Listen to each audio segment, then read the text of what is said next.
Corona काल में बिहार में विधानसभा चुनाव हुआ। 3 चरणों में हुए मतदान में मतदाताओं ने अपनी ताकत दिखा दी। 54% से ज्यादा मतदान हुआ। जनता की अदालत का फैसला तो 10 नवंबर को आएगा। वहीं तीसरे और अंतिम चरण की 4 सीटों पर शाम 4 बजे मतदान खत्म हो गया।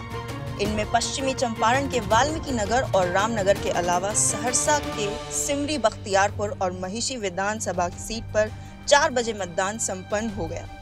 वहीं इस चुनाव में वैसे तो कई पार्टियां और गठबंधन चुनावी मैदान में हैं, लेकिन मुख्य मुकाबला सत्ताधारी एनडीए और महागठबंधन के बीच ही माना जा रहा है।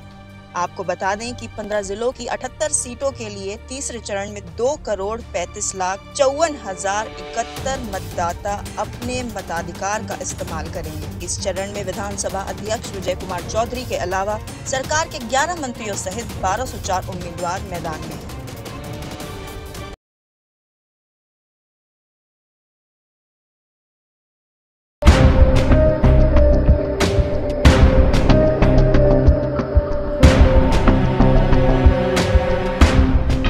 राष्ट्रीय राजधानी दिल्ली के कई इलाकों में हवा की गुणवत्ता का स्तर बेहद खराब है। कोरोना के बढ़ते केस और प्रदूषण के कणों से जहरीली होती हवा ने दिल्ली के लोगों की चिंता बढ़ा दी है। राष्ट्रीय राजधानी में प्रदूषण का स्तर बढ़ने से हवा लगातार जहरीली होती जा रही है।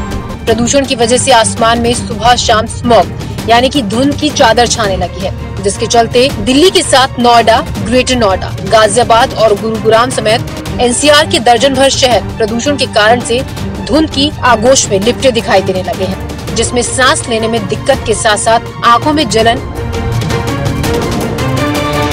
वहीं इससे पहले शुक्रवार को भी वायु प्रदूषण से दिल्ली एनसीआर का हाल बेहाल ही रहा।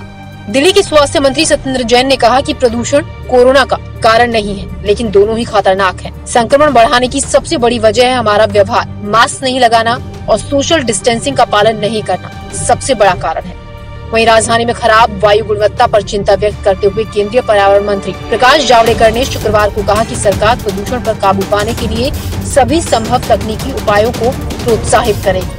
उन्होंने कहा कि पराली जलाना चिंता का एक कारण है। उन्होंने कहा कि वायु प्रदूषण को कम करने के लिए सरकार हर मोर्चे पर काम कर रही है।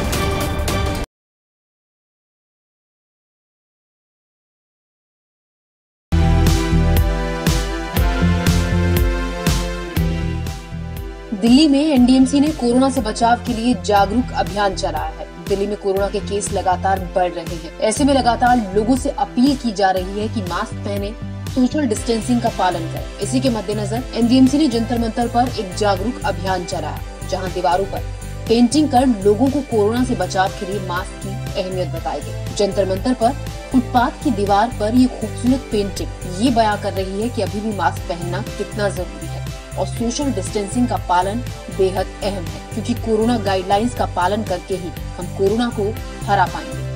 देश में लगातार कोरोना की रफ्तार बढ़ रही है। स्वास्थ्य मंत्रालय द्वारा शनिवार सुबह जारी किए गए आंकड़ों के मुताबिक देश में कोरोना संक्रमितों की संख्या 84,62,080 हो गई है। पिछले 24 घंटे में कोरोना के 50,356 नए मामले सामने आए हैं। दिल्ली में कोरोना के केस लगातार बढ़ रहे हैं। सरकारी एजेंसियों की तरफ से चलाए जा रहे इस तरह के अवेयरनेस प्रोग्राम का मकसद भी यही है कि अभी ढिलाई और लापरवाही का वक्त नहीं है।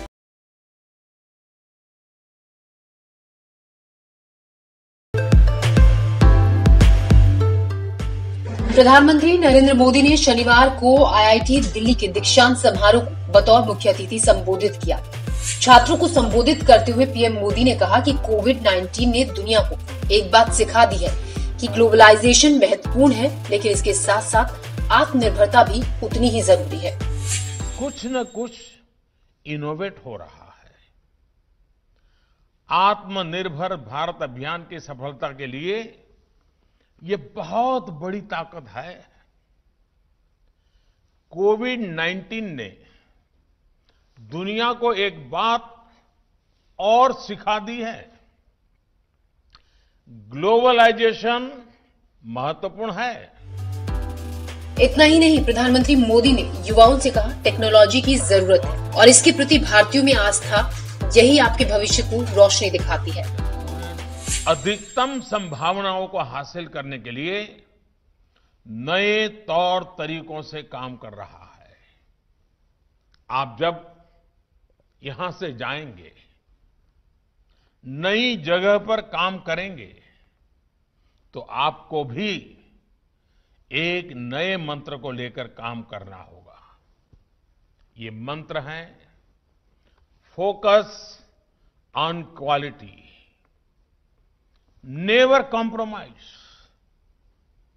Ensure scalability, make your innovations work at A mass scale, assure reliability, build long-term trust in the market, bring in adaptability, be open to change and expect uncertainty as way of life.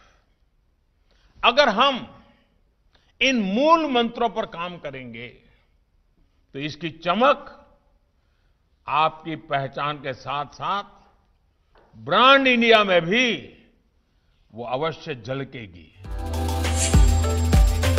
दीक्षांत समारोह के दौरान शिक्षा मंत्री रमेश पोखरियाल समेत कई नेता मौजूद थे। इस समारोह से पहले PM Modi IIT Madras, IIT Bombay और आईआईटी गुवाहाटी के दीक्षांत समारोह को भी अटेंड कर चुके हैं।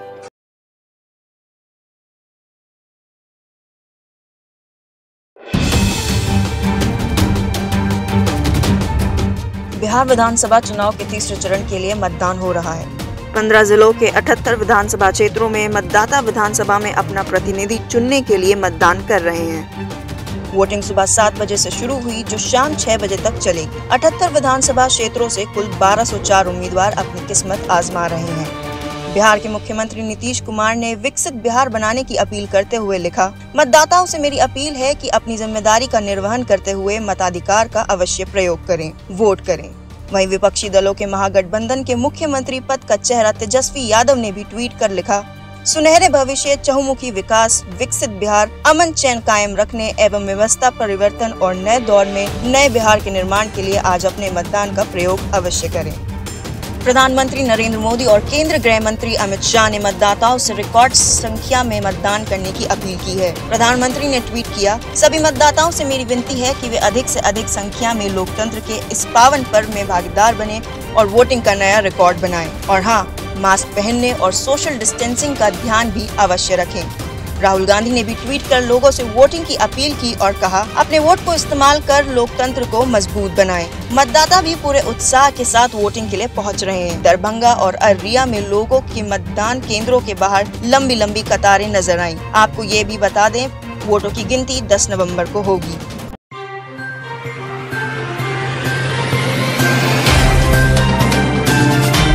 Subscribe now and press the bell icon.